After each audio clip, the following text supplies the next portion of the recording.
Autre point qui est essentiel, c'est quel est le déroulé d'une campagne ABM. D'accord? Et donc, c'est ça qu'on va vous montrer du coup à l'instant.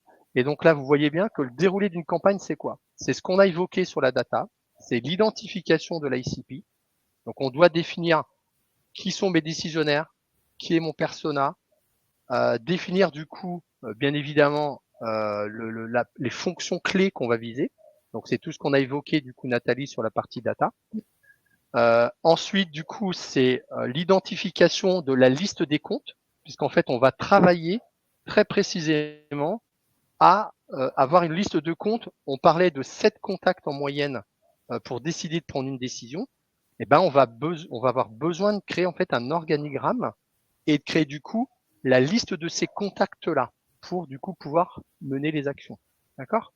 Donc ça, c'est les 2 points clés extrêmement importants.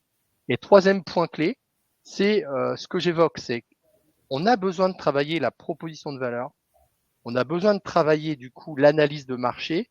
C'est intéressant d'avoir des insights aussi sur votre marché, c'est-à-dire de se dire est-ce que je connais bien la cible que je vise, c'est quoi les problématiques de la cible en ce moment, ce qui se rapproche du persona de l'inbound marketing.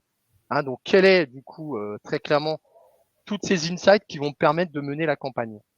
Et ensuite, on doit travailler sur la définition des axes de com, parce que la différence entre l'inbound et l'ABM, c'est qu'en inbound, je suis dans une stratégie éditoriale. En ABM, je suis dans une stratégie aussi de communication. Je vais traiter des supports, support print, des messages, le positionnement, et donc je dois très clairement travailler ça. Et je dois réadapter mes contenus existants ou créer des contenus qui vont parler à ma cible, qui ont une forme de communication, d'effet wow, qui suscite l'intérêt et qui porte ma proposition de valeur. Et tout ça, on doit le porter dans des scénarios omnicanaux ou multicanal.